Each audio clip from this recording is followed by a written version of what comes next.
இளம் பேச்சாளர் சந்தீப் அவர்கள் சிறப்புரையாற்றுவார்.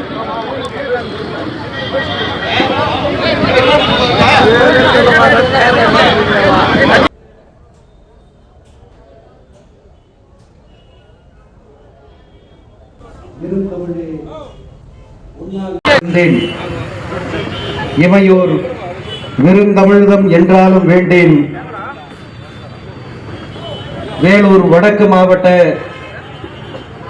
திராவிட முன்னேற்ற கழகத்தின் சார்பில் மொழிப்போர் தியாகிகளுக்கு வீர வணக்கம் செலுத்தக்கூடிய இந்த பொதுக்கூட்டத்தினுடைய தலைவர், மாவட்ட கழகத்தினுடைய மாண்புமிக்க பொறுப்பாளர், தன் பெயரின் முதல் 3 எழுத்திலேயே DMK என்கின்ற பெயரை புதித்திருக்கிற அருமை அண்ணன் DM கதிர் ஆனந்த் அவர்களே, வரவேற்புரையாற்றி அமர்ந்திருக்கிற காட்பாடி வடக்கு பகுதி கழகத்தினுடைய செயலாளர் மதிப்புக்குரிய அண்ணன் G வன்னியராஜா அவர்களே, காட்பாடி தெற்கு பகுதி கழகத்தினுடைய செயலாளர்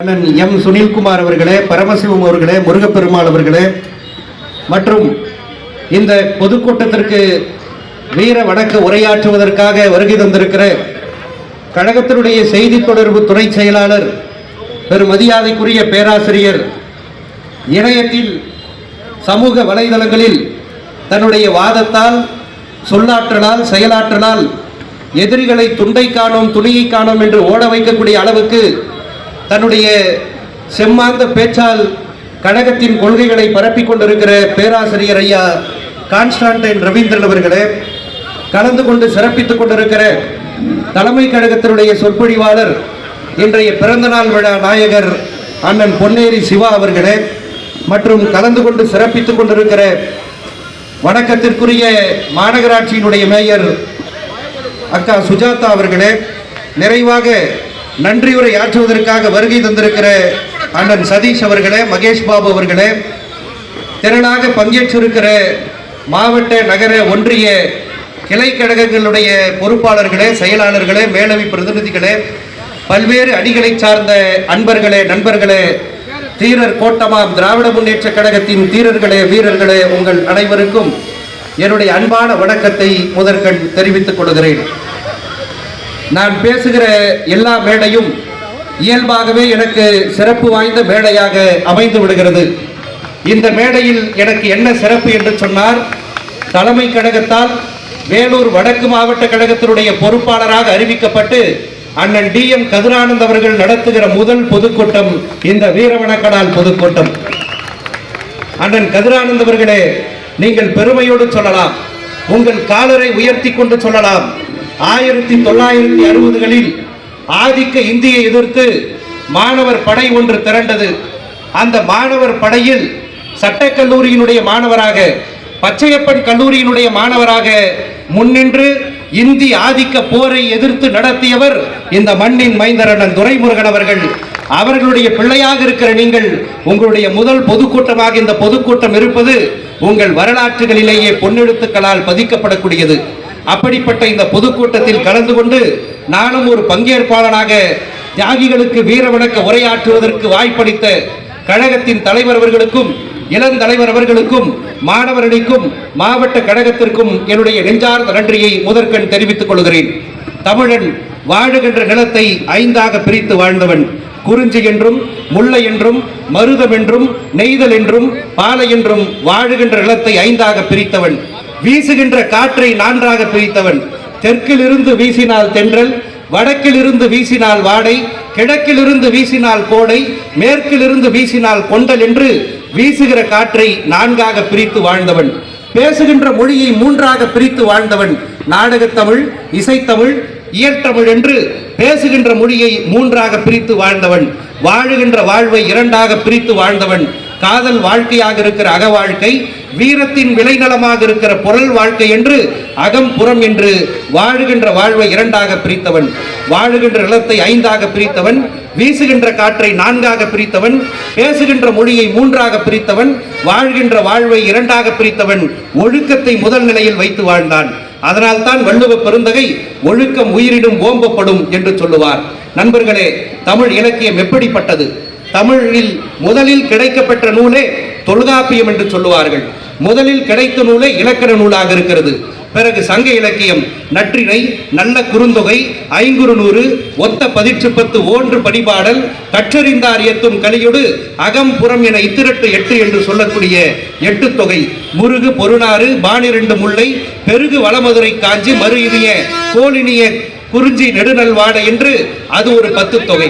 அடுத்து திருக்குறள், திரிகடுகம், ஏலாதி, ஆசாரக்கோவை, நாலடியார், நான்மணிக்கடிகை, இன்னா 40, இனியவை 40, கார் 40, களவழி 40, திணைமாலை 50, திணைமாலை 150 என்று சொல்லக்கூடிய 14 கீழ்கணக்கு நூல்கள். சிலப்பதிகாரம், மணிமேகலை, சீவக சிந்தாமணி, வளையாபதி, குண்டலகேசி என்று சொல்லக்கூடிய 50 காப்பியங்கள். யசோதரகுமார காவியம், நாககுமார காவியம், உதயனகுமார காவியம், சூளாமணி, நீலகேசி என்று சொல்லக்கூடிய 5 காப்பியங்கள். அதற்கடுத்து சிற்றிலக்கியங்கள், அதற்கடுத்து இலக்கண கட்டுகளில் இருந்து உடைக்கப்பட்ட பாரதியார், பாரதிதாசனில் தொடங்கப்பட்ட புது கவிதை, அதற்கடுத்து ஈரோடு தமிழன்பனால் தொடங்கப்பட்ட ஹைக்கூ, சென்றியூல், இமரிக்கு என்று சொல்லக்கூடிய கவிதை வடிவங்கள், அதற்கடுத்து பேரறிஞர் அண்ணா போன்றவர்களால் அடுக்கு மொழியாலும் தமிழ் தென்றல் திருவிக்கா போன்றவர்களாலும் வளர்க்கப்பட்ட உரைநடை இலக்கியம் என்று 2000 ஆண்டுகளாக வரலாறு கொண்டிருக்கிற ஒரே மொழி நம்முடைய தமிழ் மொழிதான். இந்த மொழியை அழிப்பதற்கு, இந்த மொழியை சிதைப்பதற்கு, இந்த மொழியை எப்படியாவது கபலீகரம் செய்துவிடலாம் என்று நினைப்பவர்கள் ஆரிய கூட்டத்தார். அந்த ஆரிய கூட்டத்தார் தான் கைபர் போலன் கணவாய் வழியாக ஆடு மாடுகளை மேய்த்து கொண்டு இந்த இந்திய திருநாட்டிற்கு வந்தவர்கள். நம்மவர்கள் எல்லாம் அன்றைக்கு கருப்பாக இருந்தார்கள். அவர்கள் அண்ணன் DM கதிரானந்த் அவர்களைப் போல கலராக இருந்தார்கள். என்னடா நம்மால் கருப்பா இருக்கான், அவர் ரொம்ப கலரா இருக்கான், யாரா நீங்கன்னு கேட்ட பொழுது நாங்கள் எல்லாம் பரதேசிகள் என்றுதான் முதலில் ஆரியர்கள் தன்னை அறிமுகப்படுத்திக் கொண்டார்கள். பரதேசிகள் என்றால் பிற தேசத்திலிருந்து வந்தவர்கள், அதனால் அவர்கள் பரதேசிகள் என்றார்கள். அதற்கடுத்து அரண்மனையில் இருக்கிற இளவரசர்களுக்கு ஒரு அடிமை தொழிலாக பார்ப்பனர்கள் முதலில் அந்த தொழிலை செய்தார்கள்.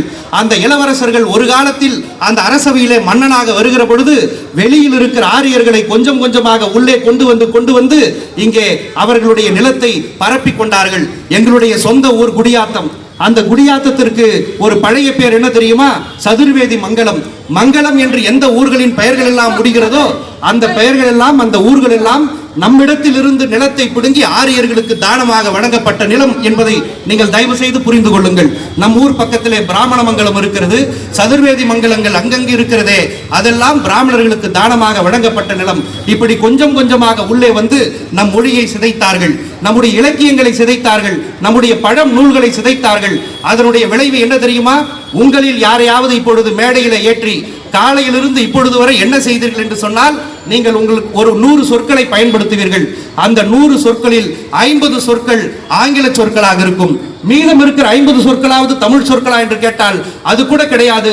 அதில் 25 சொற்கள் சமஸ்கிருத சொற்களாக இருக்கும். உதாரணத்துக்கு ஒரு வசனத்தை சொல்லுகிறேன்.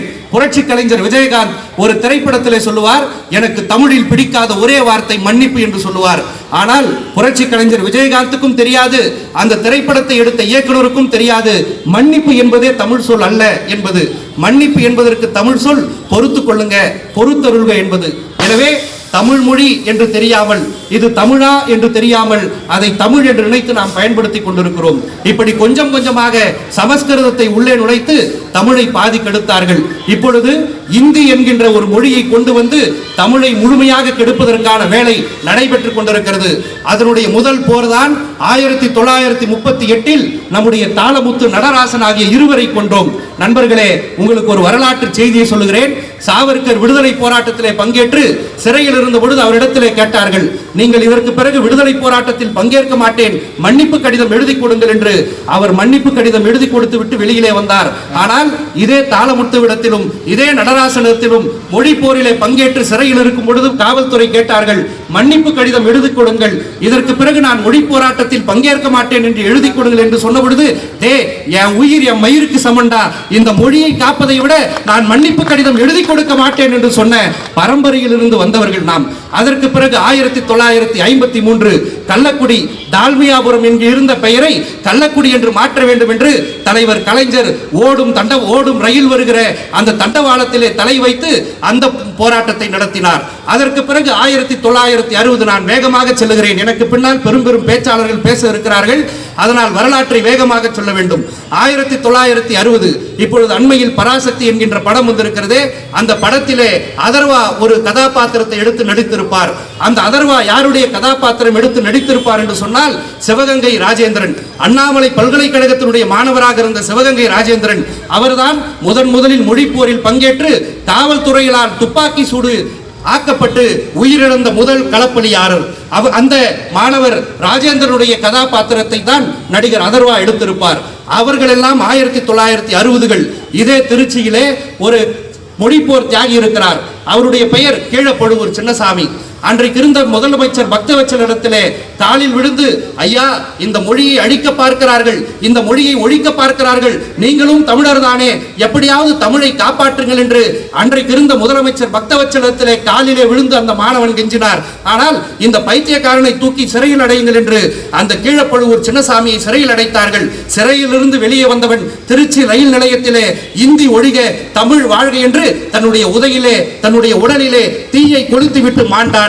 அப்படிப்பட்ட மரபிலிருந்து, அப்படிப்பட்ட வரலாற்றிலிருந்து வந்தவர்கள் நாம்.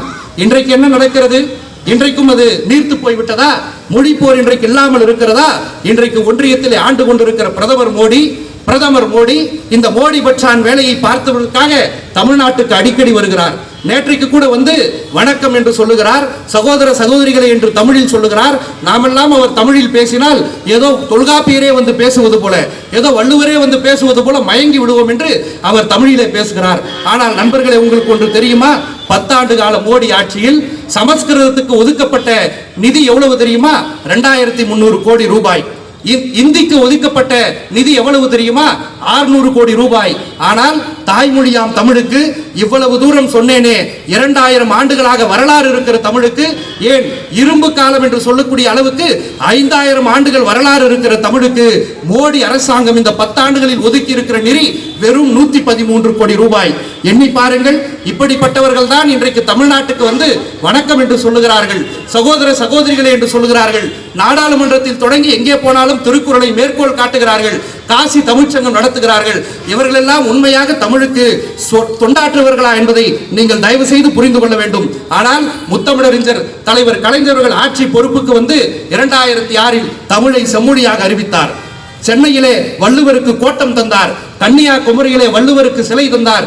இன்றைக்கு நம்முடைய முத்துவேல் கருணாநிதி ஸ்டாலின் அவர்களுடைய ஆட்சியில் தமிழ் இதுவரைக்கும் கோயிலில் இல்லாத ஒரு நிலை இருந்தது. தமிழ் கடவுள், தமிழ் கோயில், ஆனால் உள்ளே மந்திரங்கள் சமஸ்கிருதத்தில் இருந்தது.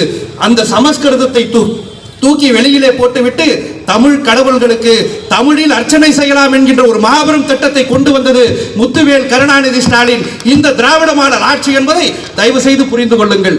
அவர்கள் தான் ஆட்சிக்கு வந்தார்கள். திராவிட மாடல் என்கின்ற பெயரிலே தமிழர்களையும் தமிழையும் உயர்த்தி காட்டினார்கள். இன்றைக்கும் நாம் தோளோடு தோள் நின்று, இந்தி எந்த பக்கம் வந்தாலும் இந்திக்கு தமிழ்நாட்டில் ஆதிக்கமாம், நீங்கள் எல்லோரும் வாருங்கள் நாட்டினரே, செந்தமிழுக்கு தீமை வந்த பின்பும் இந்த தேகம் இருந்தொரு லாபம் என்றை, இந்தி எந்த பக்கம் வந்தாலும் நாங்கள் அதை எதிர்ப்போம் என்ற இளைஞர் கூட்டம் அண்ணன் DM கதிரானந்த் அவர்களுடைய தலைமையில் இன்றைக்கு ஒன்று கூடி இருக்கிறதே. இந்த மரபுக்கு சொந்தக்காரர்களா நாங்கள். இன்றைக்கு யார் யாரோ வருகிறார்கள். ஒருவர் நீட்டி முழங்கி வருகிறார், ஒருவர் முகச்சாயத்தை பூசிக்கொண்டு வருகிறார். நான் சொல்லுகிறேன், நோட்டுக்காக உயிரிழந்த கூட்டம் இருக்கிறது, ஓட்டுக்காக உயிரிழந்த கூட்டம் இருக்கிறது, நாட்டுக்காக உயிரிழந்த கூட்டம் இருக்கிறது, பழிக்காக உயிரிழந்த கூட்டம் கூட இருக்கிறது. ஆனால் மொழிக்காக உயிரிழந்த ஒரே கூட்டம் இந்த தமிழ் கூட்டம். அந்த தமிழ் கூட்டத்திலே பாதி பேர் திராவிட முன்னேற்ற கழகத்தினுடைய தோழர்கள், தீரர்கள், வீரர்கள். எங்களை பார்த்தா இந்த இயக்கத்தை அழிப்பேன் ஒழிப்பேன் என்றெல்லாம் வருகிறீர்கள். நான் ஒரு இளைஞராக கேட்கிறேன், இளம்பேச்சாளர் என்பதை கூட ஒதுக்கி வைத்து விடுங்கள்.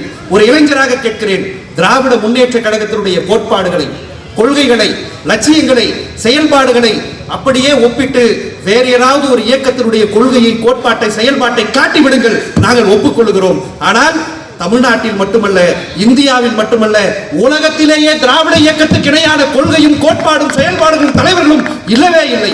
அப்படிப்பட்ட இயக்கத்தை உங்களால் ஒழித்து கட்ட முடியுமா? நான் சொல்லுகிறேன், ஒரு இளம் பேச்சாளராக சொல்லுகிறேன், அண்ணன் டி.எம். கதிரானந்த் அவர்கள் இருக்கிற மேடையில் சொல்லுகிறேன், பேராசிரியர் கான்ஸ்டான்டின் ரவீந்திரன் இருக்கிற மேடையில் சொல்லுகிறேன், எத்தனை நடிகர்கள் வந்தாலும் திராவிட முன்னேற்ற கழகத்தினுடைய கடைசி தொண்டனின் கால் தூசுக்கு இணையாக மாட்டார்கள். அப்படிப்பட்ட இயக்கத்தை பார்த்து என்னென்னவோ பேசுகிறார்கள். கருப்பு சிவப்பு என்பது வெறும் கொடியின் நிறம் அல்ல, எங்கள் உயிரின் நிறம். கருப்பு சிவப்பு என்பது காலத்தின் நிறம், கருப்பு சிவப்பு என்பது இனத்தின் நிறம். அதை உங்களால் ஒருபோதும் கவலீகரம் செய்துவிட முடியாது. நிறைவாக இப்படி சொல்லுகிறேன் நண்பர்களே, எத்தனை ஆண்டுகள் வரலாறு மிக்க இந்த தமிழ் மொழியை நீங்கள் எப்படியாவது சிதைக்க நேர்ந்தால், மீண்டும் ஒரு மொழி போர் வந்தாலும் எங்களை போன்ற ஏராளமான இளைஞர்கள் தன்னுடைய உயிரை கொடுத்தும் இந்த மொழியை காப்பதற்காக தயாராக இருக்கிறார்கள். அப்படி 1938 தொடங்கி இன்றைக்கு வரையில் மொழிக்காக உயிர் நீத்த அத்துணை வீரர்களுக்கும் வீர வணக்கம் என்று சொல்லி இந்த கூட்டத்திலிருந்து நாம் கலைகிற பொழுது ஒரே ஒரு உறுதியை மட்டும் எடுத்துக்கொள்ள வேண்டும். தமிழையும் தமிழ் மக்களையும் தமிழ் இனத்தையும் காப்பாற்றுவதற்கு திராவிட மாடல் நாயகர் இந்தியாவினுடைய முதல்வர் முத்துவேல் கருணாநிதி ஸ்டாலின் இருக்கிறார். அவருக்கு நாமெல்லாம் செய்ய வேண்டியது ஒன்றே ஒன்றுதான்.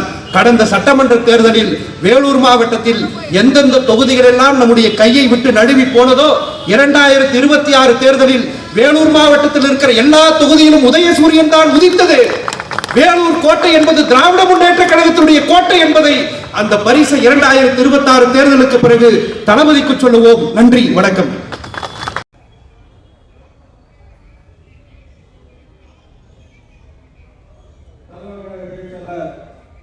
பொன்னேரி சிவா அவர்களுக்கு ஒரு